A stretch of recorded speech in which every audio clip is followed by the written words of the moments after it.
Were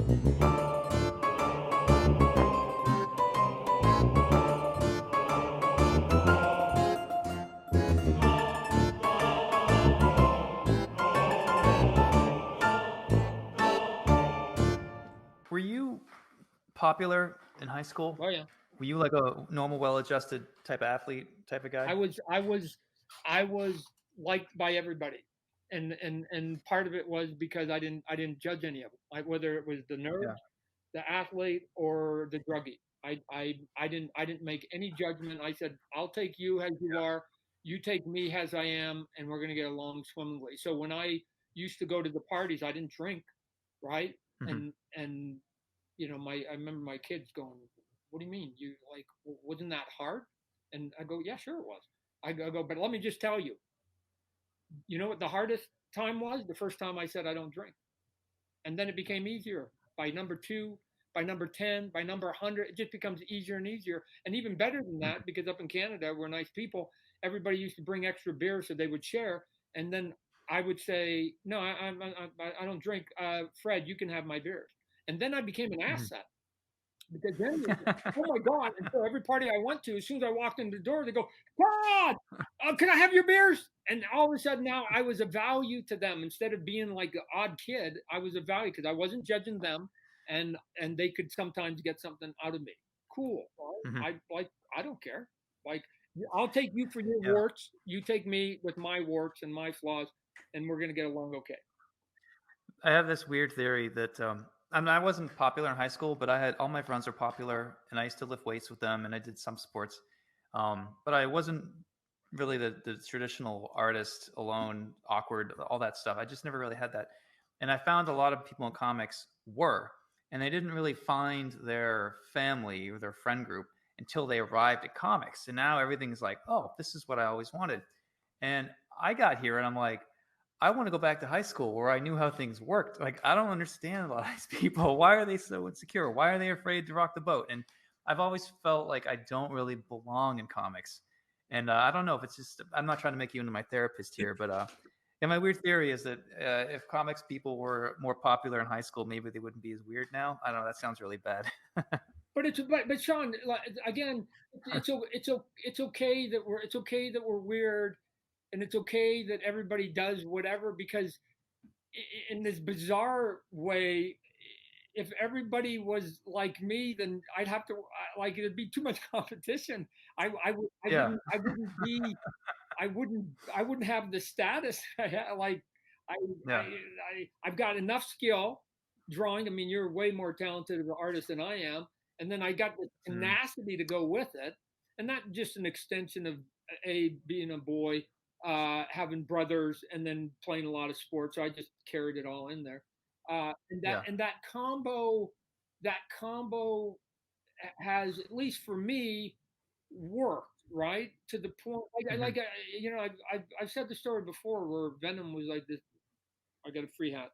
That Venom was this happy accident, right? And Right. because they wanted me to draw Spider-Man, and I said I'm not drawing him in the black costume. And in hindsight, like, again, it was like, this is just, of course, that's what I was going to do, because I don't want to draw that Spider-Man. I want Spider-Man red and blue. But I Hmm. think about it in hindsight and go, who's the 25-year-old who's just sort of getting their career off the ground? Somebody offers them one of the big A+ characters, and their Hmm. attitude is to make. And I didn't think I was even making demands. To me, it was just a creative thing. I wanted to have fun, right? But Yeah. but but Yeah. it, but it can come across as like a demand where I'm like, I don't want that Hmm. costume. And Right. so you have to now say, and the end result of me being what I was a character called Venom, who now has blown up into this big giant thing that now makes lots of Hmm. people, not me, millions and millions and millions of dollars. So But you do have a free hat. we're doing good. Uh, Yeah. so, Thanks, Marvel. but when I think about it, I go, who's a 25-year-old kid that's coming up, that's gonna Yeah. be a little bit cocksured, has the skill set to back it up, right? You got to have both. You got to have both. Uh, and sit there and do it. And so probably, if it was 15 other young kids at that point, there wouldn't be this character called Venom. Uh, and again, I'm not saying that Venom's great or whatever. I'm just saying that, and David McFarlane and I sort of came up with it, and it sort of blew up into something that we never thought it would be. Mhm. I'm just saying that character does not exist, but for one piece of the puzzle, Yeah. the artistic Right. side of it, which was me, because David McFarlane was going to do, I think, whatever the company told him. That that that I just went, no, harumph. Yeah. And then we figured out a compromise, Mhm. and the compromise was this character that ended up sort of going off. To me, it was just a way to get the costume off Spider-Man. That was all it was Mhm. for me. There was no other intent other than get that black costume off Spider-Man. Right. So, but those happy accidents aren't going to happen because they don't give them the freedom. My bigger disappointment is that, and you know that I've said plenty of times, when I was doing Spider-Man, they were always wagging their finger, going, Mhm. stop it, that's that, like, we don't like that, and we don't like that, and we don't like this Yeah. and that and this. Um, and then when I left, it was so popular that it became the status quo. Now it became the status quo, and I'm sitting here 30 years later, and I still see some of those remnants in Spider-Man, Mhm. right? And my frustration, thank you for keeping my name alive and well by keeping some of my style, because you're just making me relevant. Mhm. My question to Marvel DC is, how do you know that the next kid wouldn't have come along, and if you had said, just do what you think is cool, let's see what that looks like, Mhm. they wouldn't have come up with a version of Spider-Man that would have been 10 times cooler than mine. Yeah. That's the piece that you I understand that it may be worth, but you're missing that it may have been 5 times grander, and Mhm. that people would have gone, who cares what that Todd did? Look at this new Johnny come, oh, he's super cool. Right. Uh, but because they box them and they tell you to repeat, and you're 22 and your career is getting, your answer is yes, ma'am, no, yes, sir, we'll do whatever you want, and you're a good employee, which you should be, because you got to keep your job, right? Yeah. Yeah. So guys that think like you and I, at times it's stupid, it's dangerous. Yeah. But I was advanced enough in my career at that point where it they went, okay, well, can we sort of do both? Right. Can we give you the costume you want to draw and keep the black Yeah. You costume? were the exception that they made because, like, not everybody at the time could start acting like Todd McFarlane. Marvel can't just say, everyone, every artist, we want to grant your wish, and whatever tweak you want to make, just go ahead and do it. Like, a company has to control its IP. However, you were the one that slipped through where they knew you were going to walk if they said no. So they found a way to meet you halfway, and it ended up working out huge for them. But like, I understand as a corporation why they feel the need to say no, because they just can't have everybody running around doing whatever they want. But on the other hand, I'm on your side because I see the 10-year plan is like, yeah, one day you're letting this kid named Todd create a character named Venom, and it's like a weird black Spider-Man alien. It seems kind of weird, but 10 years from now, you've got toys, you've got shirts, hats, and then you've got a movie. I mean, video games. I mean, in the long run, and unfortunately, editors don't last long enough at companies to see that payoff. They're just trying to answer to their quarterly numbers. So that's why they think that way. But I mean, I respect how you think of more of like a 10 to 20-year game plan and not just, you know, day by day, Uh, I guess. well, I look at it a little bit shorter, because I hire freelancers too, right? Yeah. My conversation with them, besides draw less, make more, is, before we start, if you want to do some work, before we start, tell me what's the 3 things you like to draw. Hmm. And I'll come up with a story for you, right? I'll Yeah. make sure, and it'll make complete sense within the confines of Spawn. He's been around long enough that there's Hmm. nothing that I can't put in there in an intelligent way that wouldn't work within the mythology. So give me your 3. Okay, what is it? Oh, a giraffe. Okay, good. Jet planes. Uh huh. Hmm. And palm trees. Don't worry about it. I'll come up with a story that I get plenty of those in there, and I'm still doing a Spawn story. Yeah. But you will be an engaged artist, and an Hmm. engaged artist, which is probably why you started writing your own stuff. An engaged artist then is, I think you're going to get better work out of them. It's that simple. Yeah. So I don't want to give you the Todd story completely. If that's what you want, I can't. It's easy for me. Yeah. But I'd rather collaborate or get into your head and have you tell me what you like or who you want, or do you have a favorite villain that is in the mythology of Spawn that you'd like to do? Like, give me some information, because one of the things now, Sean, if we get away from business, one of the things that made me a writer, in its simplest form, besides just wanting to like write the stories with the cool stuff that I want to draw, was Right. I I I cannot recall. Maybe there was. I cannot recall one time in which any writer I worked for said, "Hey Todd, is there is there a supervillain that you'd like to draw?" Right. Yeah. Yeah. I know Like where you're going with this. every month I was drawing their favorite Yeah. supervillain or their story. Like, and they never once asked, "Hey, I got to put a supervillain in every issue. Hmm. Do you have one?" Right? And I just, that's how I want it. I just like every now and then, just for somebody to just sort of say, "Hey, you're doing a lot of manual labor here on the drawing part, Hmm. and so is there any way we can make it just a little bit easier on?" And the way to make it easier, as you know, is to just let us geek out mentally and draw stuff that we think is fun, and the next thing you know, our 12-hour day has passed, and Yeah. it didn't quite seem a drudgery. Yeah. That's what I try to offer my artists is I'll say, what do you want to draw in White Knight? Tell me some things you don't want to draw. Like you can invent a new character with me. You'll own character equity. Like trying to offer them things and trying to prove that I could protect them at DC, give them the schedule they want, protect them from the shenanigans of the suits or whatever, and try to make that clear. And I find that it does garner a lot of loyalty because nobody really thinks to ask artists those questions. Like it's what you're saying. It's funny that that doesn't happen more because I feel like if people were asking what I want to draw, I might never have struck out on my own. And I don't really consider myself a real writer. I've gotten good scripts and bad scripts, and I thought, well, I want more royalties. I don't want to draw crap I don't want to draw. I can write garbage too, so I'll just try to be a writer, and that's it. Like I'm not. If everyone in comics is Ernest Hemingway, I wouldn't be trying to write comics. Yeah. You know? Yeah, I didn't have anything meaningful to say. I just wanted to draw cool. Oh, I just yeah, wanted to draw cool. I know, by the way, I get to draw cool stuff, and yeah, I get then the royalty share of the writers. Okay, cool, right? Like yeah, win all the way around. I don't understand why every yeah. good artist isn't their own writer. It's Uh, funny.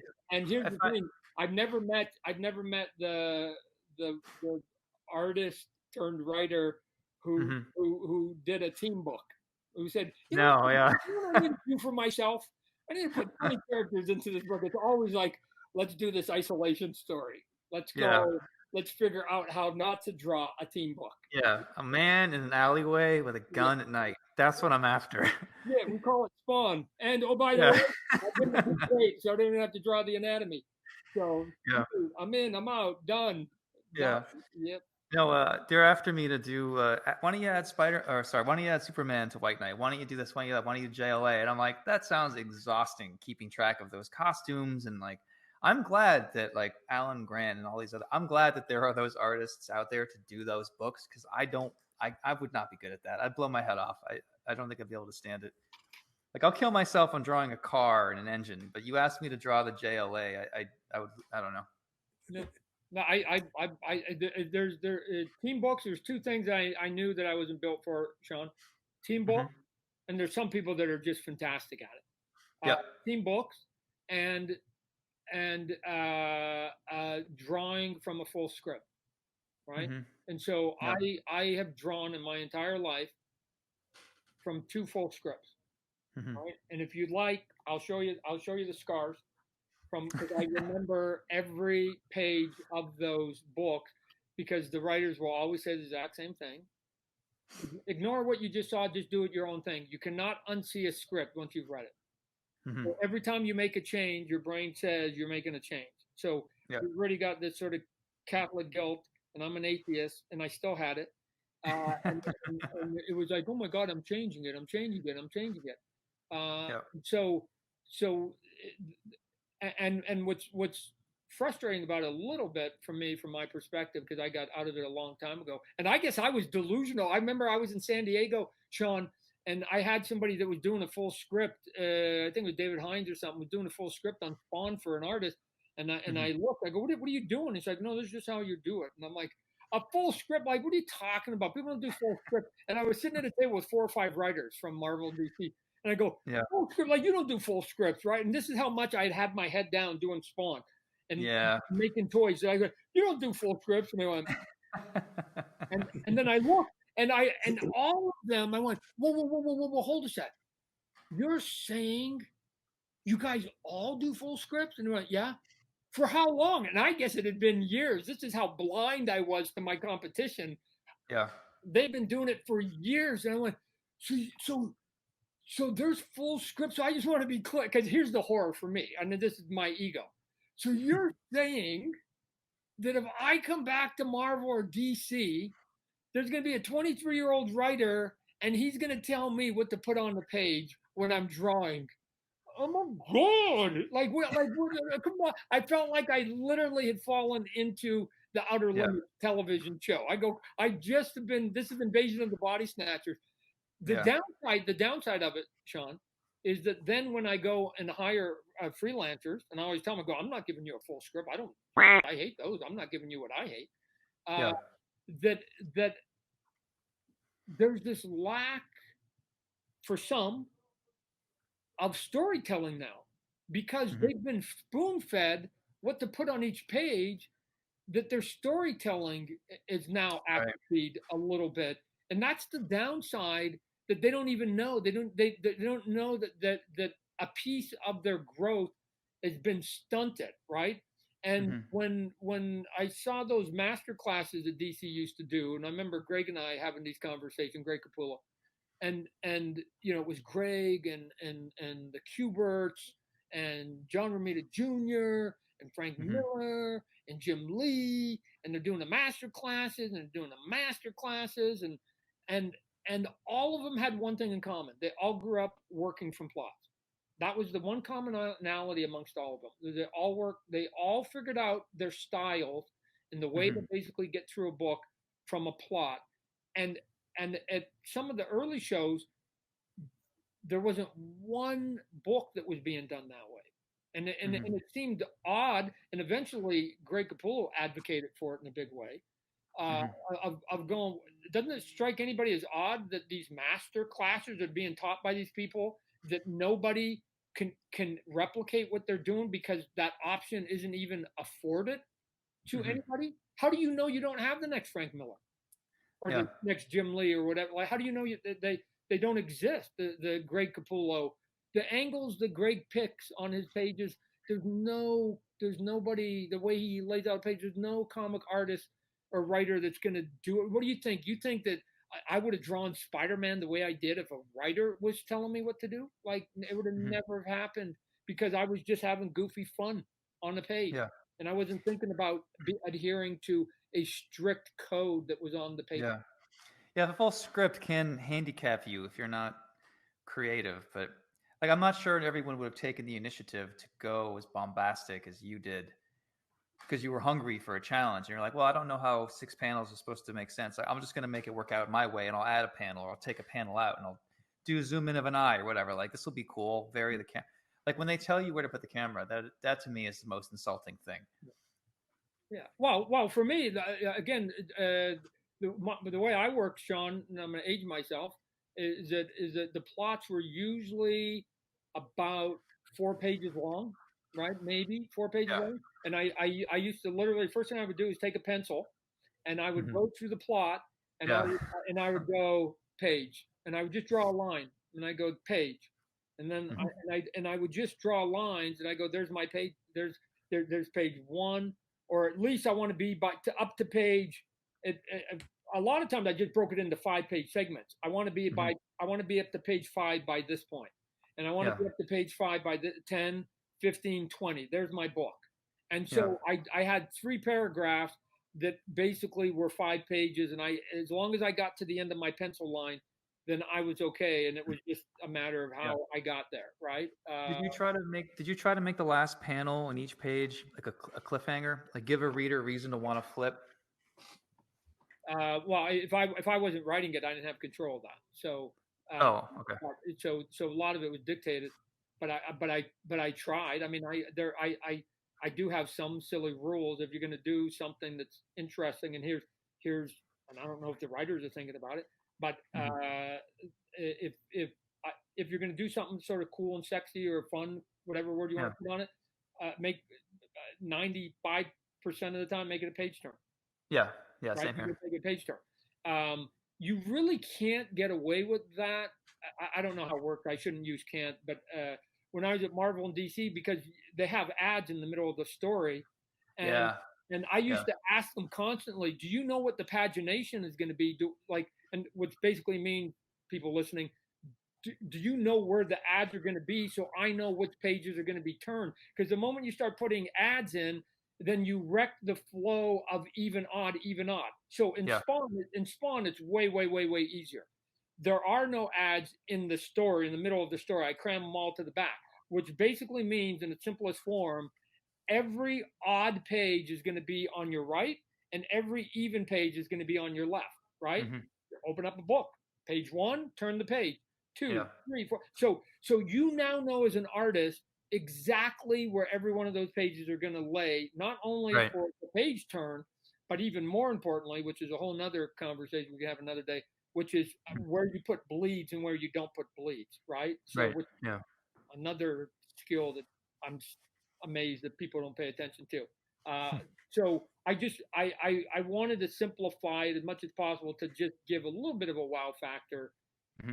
to a couple page turns, because if you put it on your odd page, and they can see it, right, so Hmm. they have to turn and they go, oh my god, there's a guy getting his head cut off, but you have Hmm. to read the whole page to the left, and Yeah. then Yeah. you read it and you go, I wonder what the surprise is going to be. He's going to get his head cut off, right? You can't hold anything back at that point. Yeah. I literally had a panel where Azrael cuts Bane's head off, and I think I put it on panel 4. I wish I had it on panel 1, but it's the best I could do. But I did have it on the correct page turn because I was very aware of what you're talking about. And yeah. By the way, you did such a killer job on those. You know what? We had a pretty good inspiration. There's a guy named John Murphy. He Oh, Jesus. I mean, you made sense out of a gobbledygook rendering. Like, I just made a bunch of nonsense for belts, and you guys turned it into like rosary beads and daggers and stuff. It's just No, crazy what you guys did. it was all there. You have a fun style, Yeah. and I was looking forward to using your style in plastic, because the body beautiful with all the muscle structure. Those Yeah. terms have Thanks, been man. around. I remember when we Yeah. first sort of came up with that Yeah. body of yours, that it's like it's just a little bit more stylized, and I thought it Yeah. was a bit clean, and especially your faces. Yeah. They were just super cool, right? No, the articulation too, the way you covered the you don't see the screws, you don't see the pins, you hid them under the knees. Like that's one of the prettiest Batman action figures I've ever seen. I mean, yeah, it's mine, so I'm biased, but still, like the thing's Well, crazy. you should be. You gave a hell of a blueprint. You know, I was looking at your stuff on the documentary, and obviously I have it laying around the studio too. And one thing when I think of when I look at your art is like it makes me wish I went more bombastic because I tend to be more traditional and standard with my panel layouts. It's something because I was trained to do it in like a more crime noir, like lay everything out clearly type of thing. Like it never occurred to me to do like crazy stretched panels or like jagged line panels. Like it's just not how I was taught. So I have a really hard time going bombastic like you do.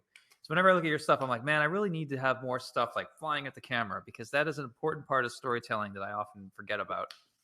So Russell, here's where the Sean and the Todd bombastic, maybe not so, sort of comes.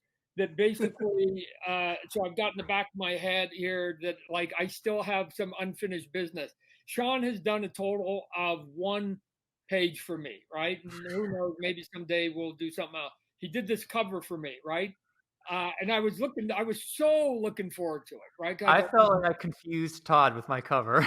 I go, oh my god! I had the fairies were dancing in my head, and I go, I had all of these pages. I go, I know it's gonna be mwah, right? It was gonna be gothic. It was gonna be cool. It was gonna be and and then I talked to Sean, and Sean is saying, "Oh, I am so happy with this. I am so pleased with myself. I actually feel really good about me today as an artist." And so I'm going, "Oh," and then he hits send, and he sends it to me, and I don't know if you've seen the cover. Spawn drinking coffee.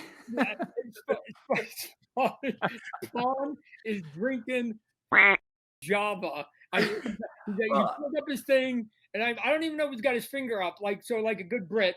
at that point, you might as well. Yeah. He's drinking his coffee, and I'm like looking, going, "What?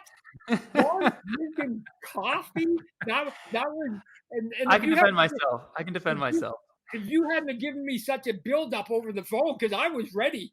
I was going, "Oh my So, god, this is going to be even better than I thought." but And then everyone does somewhere, Spawn on a building, Spawn in the Rain. But like everyone does the same kind of Spawn cover. And I went back, like I found like the Violator. I wanted to do all the classic characters. I found the bridge from It's a Wonderful Life because I thought that would be a good bridge to have in hell. Like I did a lot of research in that, and I came up with this really weird idea. And I'm like, Todd's probably gonna hate this, but he's probably too nice to say anything about it. So I sent it off. You accepted it. It was fine. Like, but I know deep down, I'm like, he really wanted his traditional Spawn cover, and I did not give that to him. no, I actually, it's interesting. It's interesting, I'm Sean. sorry, Todd. I apologize. No, it just means I got to work I the got to do second it one. again. Uh, Yeah. that and here's the artist that I look for, that I admire, which is why I've made some phone calls to you, going, Sean, we need to do something. Is I'm disinterested actually in people who do sort of traditional superhero drawing to do Spawn. Hmm. I not only have I seen it, I've done it, and then I got 80 wonderful issues from Greg Capullo, and I don't think anybody's going to top it. Hmm. So the only thing that's gonna work, I think, is that for somebody to come in and figure out their own look, Yeah. right? Which is why, and it wasn't everybody's cup of tea, but with Jason Sean Alexander, what he did on Spawn, Yeah. I thought he did some panels that were just Yeah. staggeringly He's insane. Yeah. innovative and creepy, Yeah. and like everything that I can't do, Yeah. right? Yeah. And that's where I'm jealous when I look at people. I go, I can't do that. That's why I need them to do it. And when people come in and try and do a poor man's Todd, Hmm. it's frustrating because it's like, guys, I could have just done the cover then, right? Yeah. And I get a lot of people do what you just said, Sean, which is, put them on a gargoyle up on a building, Hmm. and I usually try to push them away from that, going, I've seen it, right? It's tough to beat it, but if you've got a way that you think that you can design it or graphically make it interesting in a way that maybe hasn't been seen, okay, fine. But otherwise, I'd come up with something Yeah. slightly different. The first time I saw Bill Sienkiewicz's Batman, and he did like the hooks on the Right. shoulders, Yeah. which is, I put hooks on Spawn Yeah. sometimes and on my toy. Like I was mesmerized by it. Right. Uh, that that I'm looking for people that, and you have a fun, funky style, right? And I say that in a completely Oh, thank you. positive Yeah. Yeah. Yeah. vein, No, thank you. because when I look at your stuff, I don't feel like I've seen it 100 times, right? To the point you've created this whole breed of people that are doing like Sean knockoffs, Yeah. right? And some of them are pretty good. But there's a whole breed, just like, you know Jim Lee and I and Rob. We had that whole brigade that came behind us that were trying to do, a poor man version of all of us. I was a Todd. Uh, I was a Todd and Jim knockoff for a while. oh, I Early didn't know on. that. Yeah. Yeah, None of no, it I got didn't know that. published, so I'll show it to you one day, but not now. Yeah, right. So to me, I'm always the. I think people would be interested or a little sort of dismayed at some of the art that I look at. I go, man, I'd like to have that artist on spot, because they're Hmm. like, that doesn't look like your boy. It's like, that's why, Yeah. right? That's not because it would allow me to write do a story that I've never been able to tell, Yeah. that would match that look, Yeah. right? If it's a superhero one, I've written that story 100 times over. Yeah. So I'm always on the look for people. and they're usually, this may seem like a weird thing, they're usually people who wouldn't draw a that I if I was the editor, I probably wouldn't put them on Superman. Mm-hmm. And Superman is in light, and he's regal, and Yeah. he's handsome, and the world is clean, and it's a Boy Scout, Mm-hmm. and Spawn's world way closer to Batman. There's a grit, there's a bit of an ugliness to it, Mm-hmm. and I think that ugliness has to come across in the style too, Yeah. right? Yeah. I So agree. people have a black scratchy style. I think it's really interesting, and people that are polite and perfect. Yeah. Although it works for other characters, may work for Flash, Yeah. may work for Spider-Man. It doesn't quite do it for me on Mm-hmm. Do Spider-Man, you ever which is think why I about think doing a Spawn annual where you get a bunch of like indie artists do short stories, or like I'd love to see Mobius do Spawn, or Chris Ware right. do Spawn, or Yeah, just weird oddball like Spawn, not the Spawn, not on brand at all. Just take it and run with it in weird ways. Like, do you ever think yeah. about doing that? Yeah, so I'm always encouraging people to say, pretend I gave you the copyright and then just do your thing, Yeah. right? Like stop paying homage to me, right? Mm-hmm. I don't want my stuff regurgitated back to me. It's either not interesting, or if it is interesting, I'll just give me Todd myself Mm-hmm. if I want a bad version of Todd, right? Yeah. So come on, guys. The reason I hired you, the reason I want you is that I thought that you would basically give me your version. Mm-hmm. But you can imagine that at some point, unfortunately, Sean, and I don't say this egotistically, although it may come across, that I've been around long enough that there's that I think I intimidate people a little bit sometimes because they're Mm-hmm. like, oh, I can't change too much because it's Todd's character and I don't want to offend Yeah. Todd. And no matter how many times I say out loud, do that. Make me look like I'm a dummy, right? Make me wish that what I see on paper I had been doing for 25 years because Spawn would have been 5 times more popular.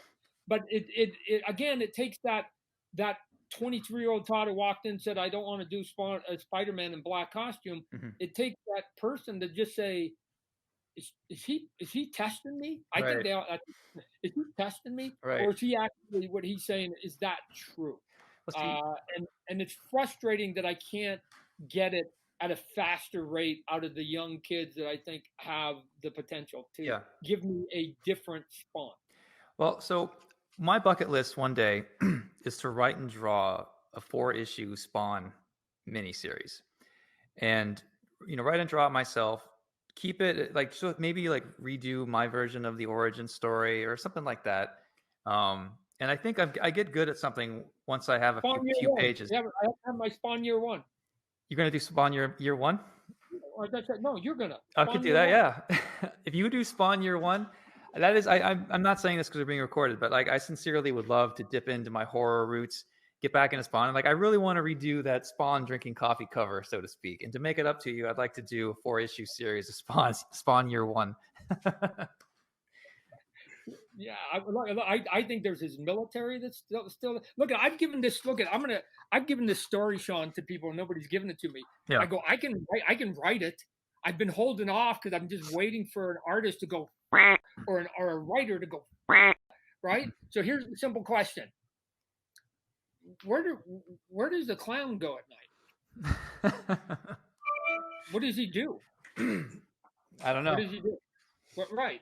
But to me, I just gave you like Yeah. 50 feet of broad space to literally define the origin Yeah. of clown, and nobody's ever taken me up on it. I go, he's my Joker, if you will, and Mhm. nobody's taken me up, going, I'll create the origin of the Right. Joker. I mean, I could if I I know. wanted, but I keep thinking somebody will come along that will be 10 times more smart in terms of creative talent, storytelling, and go, shoot, Todd, I've got this. Let me take this, I right? think And he turns into a beautiful woman and is a high class escort and murders all these millionaires all over New York. And then when it gets dark again, that's when he turns back into the clown. it's a story. And That he's in story every cover, he's drinking coffee. like gonna blow it up. Yeah, no, don't. Here, look at Russell. Russell, here's why I'm giving Sean a bit of a hard time. I assume if I go to somebody, I said, "Hey, all you have time for is a cover." I assume they do what I do, which is they convert to their 15-year-old self, Mm-hmm. and they go, I'm going to get one crack at this character, and I'm going to do the image that I want on my wall as a poster, Mm-hmm. right? They may never offer me anything more than this one crack. I've got my one crack. I wouldn't have I wouldn't have had him bring coffee. That wouldn't have been the poster I needed on my wall as a 15-year-old. So It would have been Russell, something. I'm going to talk to Russell now. Ignore Todd for a second. Yeah. It's 250th. It's an anniversary cover, so I wanted to do something that was like the beginning of when I read Spawn. I got the Violator in there, and a lot of the other characters. Sandwich Witch. I got an original '80s cop car. I got it's hell, but it's like 666 degrees. And I wanted to put a story in the cover where all these guys are in hell and they're stuck, and Spawn is sort of just toasting to himself, and he's drinking coffee with 250 written on it. Like, I know it's like the weirdest non-Spawn cover that was ever drawn, but I did put a lot of thought into it. But I think I got too much in my own head, and I got too creative for my own good, and I kind of screwed it up. So that's why I want to redo it.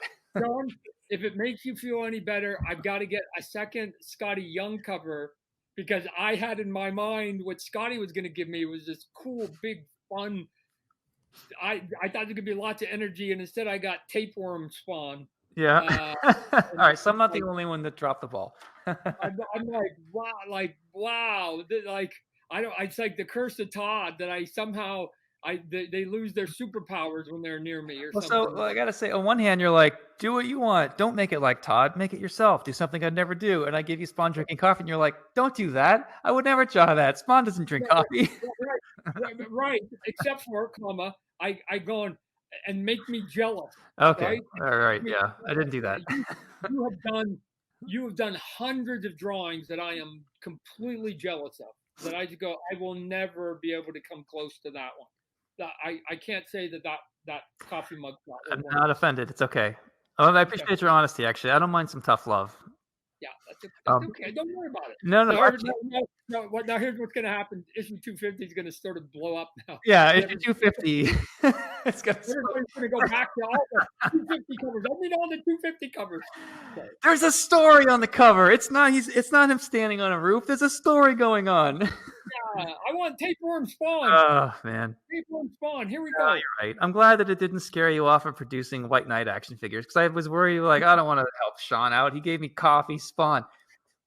Actually, watch. I bet you'll release a coffee Spawn action figure now with a pinky that goes up and down. Well, look, I do know what the cover will be if I ever do a coffee table book. Because I've got the cover ready teed up.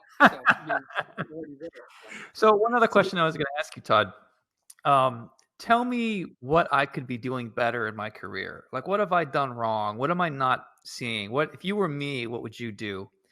And I will say, like, I do want to do Batman because I like the idea of doing one for them and one for me and skipping back and forth. Like, if this was 1995. I would just be doing image books, easy. But I've tried both, and I find that the best money I make is sort of dipping into each one. And I don't want to be a Hollywood guy. Like, I'm not interested in making movies or that stuff. So, given all that, when my books come out, they're probably 10% of DC's sales. So I've got weight behind me. If you were me, what would you do? I think I would be presumptuous and a little arrogant to tell you what your life is. If the first thing I would do, and I'll ask you right now, what is it that you want? And depending on what that answer is, it's sort of like saying, hey, what's that one goal? And if you want a red Lamborghini, then like, let's work towards that goal. Right. I don't know what Sean wants, whatever that answer is, and maybe you can give me a hint, then that calculates what my answer would be to you. Well, like I want to rock Batman, and I want to be treated well and get paid well by DC. And I've seemed to have carved out a space where I don't get mistreated at all, which is great. But I also like going on doing my own stuff, and I like the freedom to be able to do Spawn Year One day. So I kind of have this sounds arrogant. I got everything I wanted times 10. And right now I just want to survive. If there's a comics recession happening, I just don't want to lose focus, I guess. So well, if some of those goals that you said, it appears to me from a distance, I'm not overly familiar with your life, so because it's not it's quite as public as mine, and I've made mine. It seems like you've hit some of the big goals, which so good for you, because a lot of people spend a Mhm. lifetime and never quite get to where they want to get to. So I I think you've made an impact on Batman. I think that 15 years from now, 20 years from now, when we're talking about all the cool Batman artists and all the cool looks, I think Mhm. you will be part of that conversation. So you check that box. If DC's letting you write the stories you want, you've already sort of checked that box, and I assume if they're selling, you're making money, so Yeah. you're checking that box. So the I don't know what the itch is still for you. Here, let me Yeah. just say one thing, because this is sort of a strange conversation, Mhm. and I've had this with Greg Capullo, a dear friend of mine, Yeah. and it strikes me as odd at times that people like Greg, and I don't know you well enough, so I don't know if you fall into this category, that somehow you question yourself and your legacy already. Mhm. So what I've said to Greg before is, like, Greg, you, like, there's no one panel, one page, one issue, or one cover that you are going to do from here on out that is going to destroy why people like you, Mhm. right? There's nothing that you can do. As a matter of fact, I think it's the opposite. It would take you years of intentionally trying to tarnish your reputation, uh, to get people to dislike you. Because if anything, and you see we're in the midst of a political nomination, Yeah. that once people pick their side, and they pick the people they want to support, they do it almost blindly, Mhm. right? Yeah. On either side, and so they Greg Capullo is going to go down as one of the great Spawn. Right. He's going to go down as the best Spawn artist, but as one of the best Batman artists, and to a certain generation, he's going to be the best to them, Mhm. right? Right. But still, it's weird that he questions that a little bit at times, Mhm. that he doesn't know that he's Greg Capullo, and that at some point that you don't know that you're Sean Murphy. That it's like you guys have arrived, right? You're on the stage. Mhm. You're star. I don't want to say that in an Right. Yeah. egotistical way, Yeah. in terms of the pecking order of our business, Mhm. and now it's you guys should be at the points where you should be grasping for joy of Right. what you're doing, because no matter what you do is going to be successful. Success will translate into money, Mhm. and so that piece that for years you have to work at hard, right? I did, Yeah. uh, that that you can now let go of that weight that you've been holding up, and just say, you know what? I'm going to get a certain modicum of support no matter what I do. Might Mhm. not be the highest I've ever had or the lowest. It can be somewhere in between. But now I can just enjoy what I'm doing, and I am gonna survive. And there are a lot more artists that need to worry about their futures than we do, because Right. we've had careers that have had some impact, and I would put you into that bucket. So Sean Murphy, to me, at that point, then it should be, Sean, what kind of story you want to tell? I think you should go tell that story, because it will be Right. the coolest Sean Murphy story I've ever seen. And if that means it's Captain America, good on you, because Yeah. no, and it can be, because Right. you'll have your head into it going, I always wanted to do this Captain America story. It'd be a spectacular story. Right. It'd be a spectacular story. I think maybe what because I talked to Greg a lot, not for a while, but I know him pretty well, and I feel like maybe what drives him and similar to me is spite, but also paranoia, because it's you look at a lot of these great people in comics, and so few of them have had a graceful exit. Who does it end well for? A lot of people get screwed over by companies, or they get burned out, or they never manage to rise. Like, it's not a matter of getting to the top or staying to the top. It's just, maybe it is staying at the top. But like, some people are driven by money, and you, me, and Greg have that. Some people need respect. You mean to have that. The nice thing about spite and paranoia is it never goes away.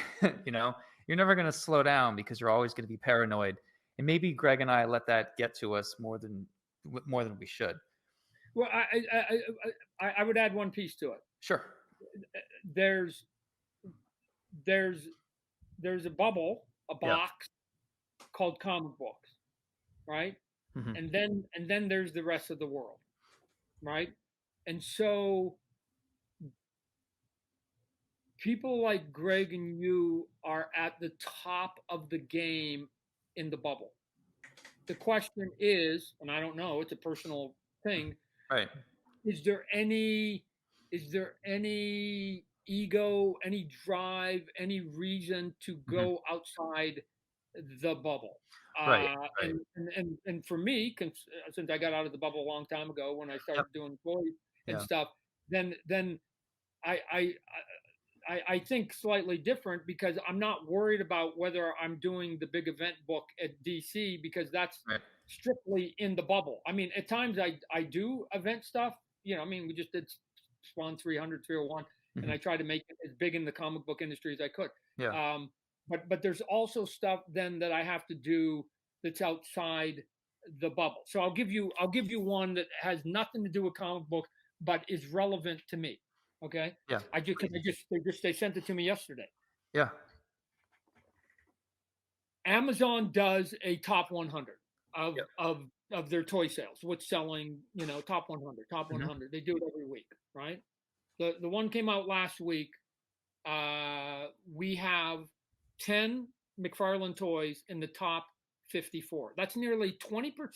Wow. Of the top toys on Amazon. Yeah. Nearly 20% is done by this company that is just a small company. It's not a Fortune 500 company. It's not in the stock market someplace. It's like none of that. It's a small little company at 20%, right? Yeah, and we had 13 in the top 76, right? Hasbro and Mattel didn't have 13.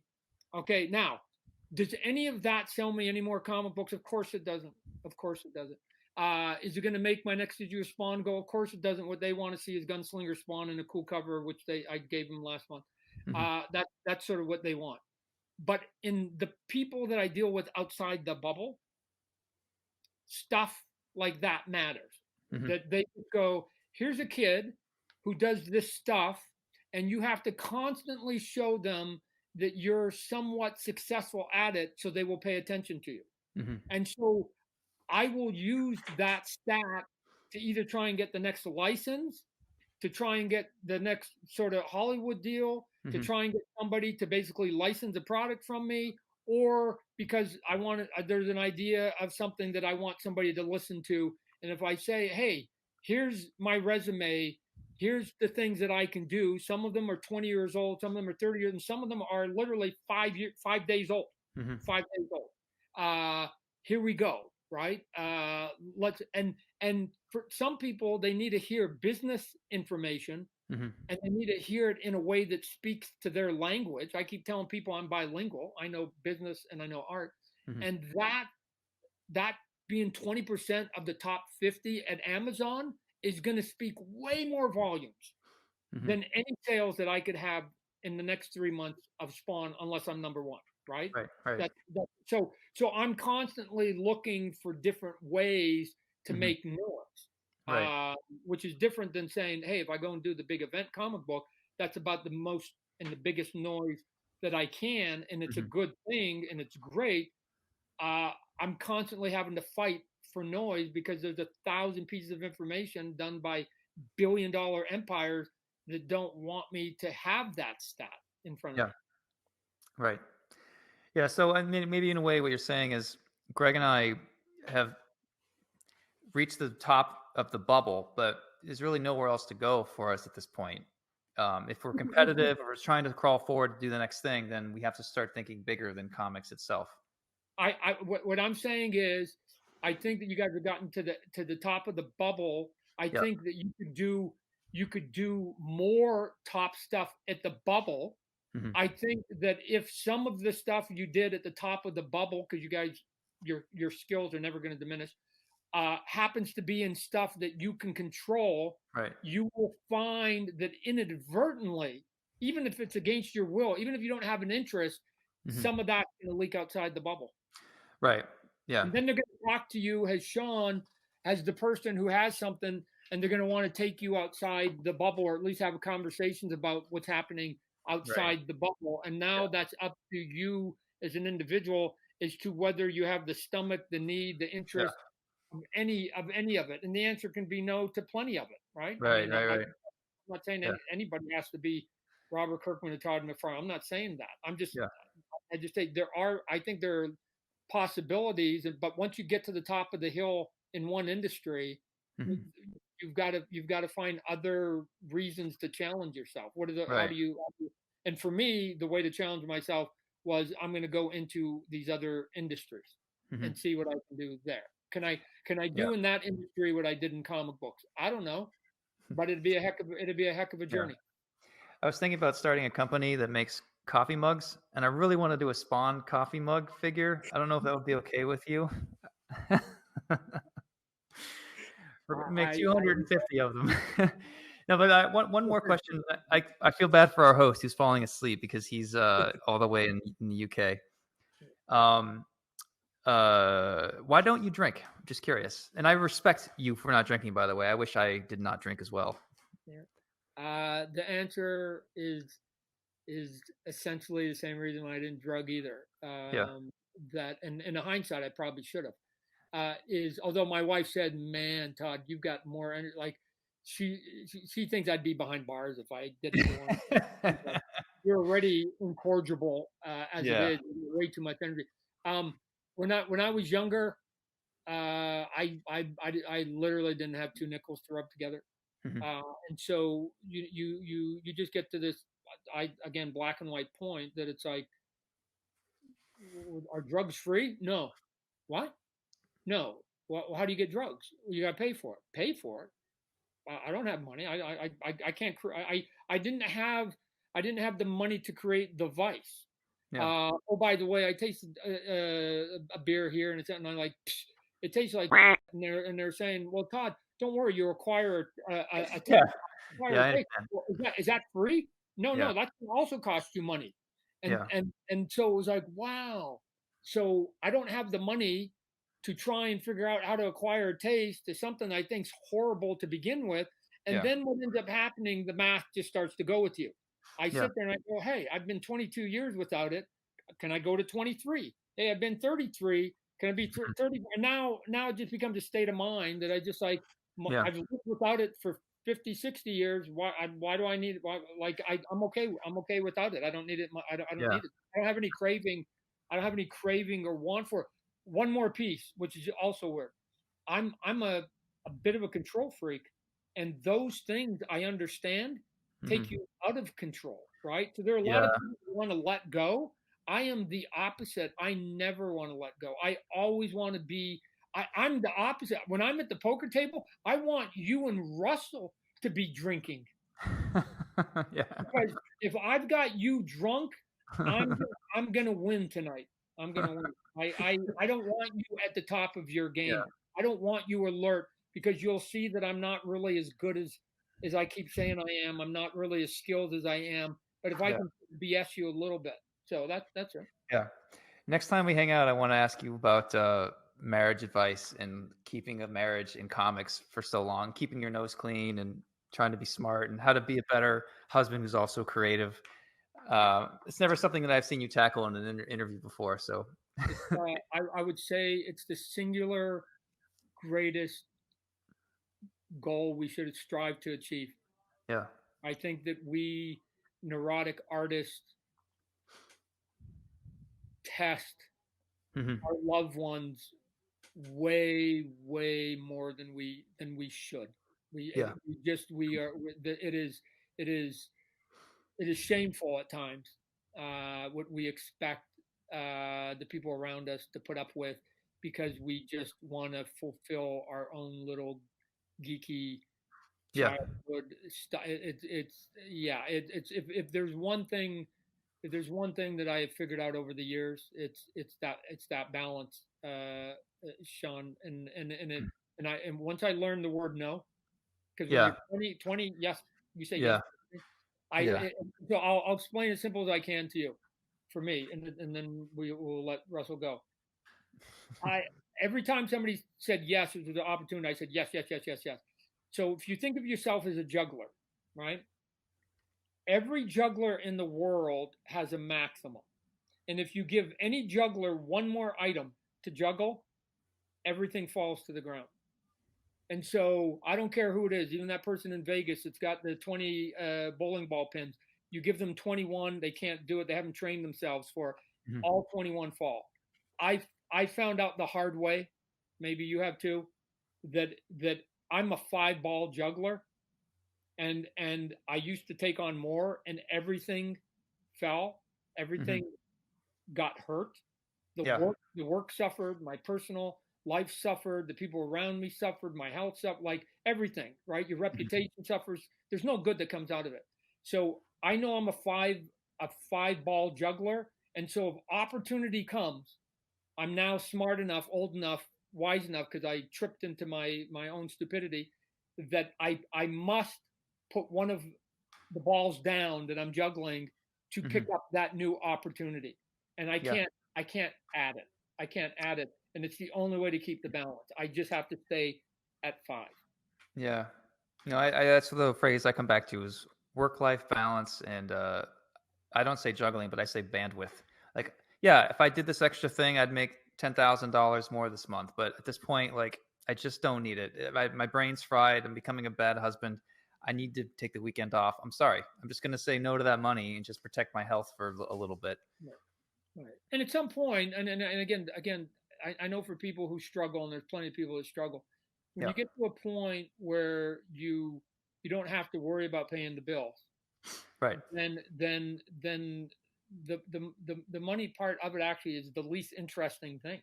Yeah. It's like, they sometimes they come up and they go, Todd, we'll give you X amount, and I'm like, well, what are we doing? Like, because Yeah. I mean, unless somebody's gonna hand me the New York Yankees and then I can sell them up. Like, there's very little gig you're gonna do this week that's gonna change your lifestyle, right? Yeah. So what am I giving for that in return? Oh, I've got to now fly, which is why I don't go to conventions a lot of times. And I Yeah. haven't for years because I go, that means that's time away from my family. For what? Yeah. For my ego to get stroked? Like, Yeah. I've had my ego stroke. My 15 minutes of fame is long overdue. So I just, I just, like, even my toy business, I long ago set a goal. I just want to be the king of aisle 7, which is the action Mhm. figure aisle. I didn't care about any of the other aisles, and I still don't now, 20 years later. I don't Mhm. care if I make a Spawn Nerf gun.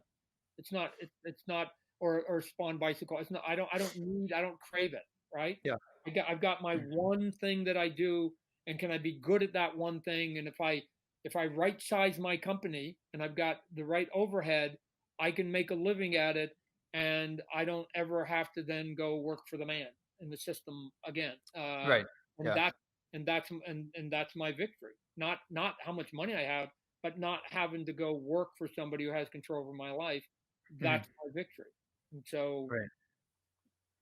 the rest of it, is easy. And plus, in any negotiation, I, there's only one thing. There's only one thing that they could ever threaten that actually and that would be my family. There's only Mhm. one thing, and nobody's ever threatened my family. Right. So everything in a negotiation, like, what do I care? What do I care? Mhm. Yeah. When they say, Todd, you're not going to walk away from this deal. Sure, because I think it's a bad deal. I think you're being unfair. I don't think you're doing whatever. It's like, but this is a golden opportunity. Like, we're talking about market share now, right? It is so disinteresting to a guy like me who just wishes he was in the Braveheart movie and could lop the heads off of his enemies.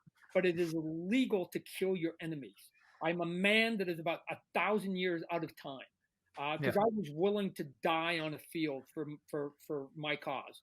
uh, that market share and you being able to work into a business that you don't work in already, like all that is like whatever. What you and here's how I've done it, Sean, too. I had 3 kids. I don't know if you have kids or whatever else. It was this simple. It was this simple because I was going through lawsuits and things like that. I come home and I got my little daughter, and she's in the back. We used to have a swing set, and I sit there and I go, hey, daddy's getting sued for $5 million. Okay, so Go ahead. Go ahead. I figured out, Sean, a long time ago. You too. There's nothing I do during my business hours that makes my children and my wife love me more or less at any time. Right. Success or failure during the business day that changes what they think about me. Right. And so That's a healthy attitude. So fighting for what I want to do creatively is easy because whether I succeed or fail, I lose nothing other than for me personally. I lose nothing until the value when I come home and I walk through the front door. And right. Not change regardless of what's happening with Spawn or any of my companies. None of that changes. No, I can respect that point. Oh, I really appreciate you taking the time to talk, both of you. I never thought that a random Instagram would lead me to get to talk to one of my art and business heroes. So, yeah, thank you so much, Todd. I'm going to sign off because obviously I'm having some difficulties here. Okay. I want to congratulate you two guys. We need to engage geekdom in the fandom, and so Russell, this is a good way to continue to do that. So I congratulate you. Tip of the hat. I think we just need to keep bouncing off each other fandom. So kudos to you and all the work that you do, whether you know it or not. Sean is inspiring people. So you're touching people from a distance. So you're bringing a tremendous value out there. So both of you guys just keep it going, right? And we'll just create an army, and we'll just keep doing it. Yeah, thank you again. Perfect. Yeah, both of you. Thank you so much. You, Sean. Thank you. All right. And, see you later, guys. See you soon. Take care. Okay, be good, Rob. There you have it. Sean Gordon Murphy, Todd McFarlane. What a fantastic conversation. Thank you for listening to the first episode of Hanging with Heroes, and I look forward to bringing you more awesome guests in the near future.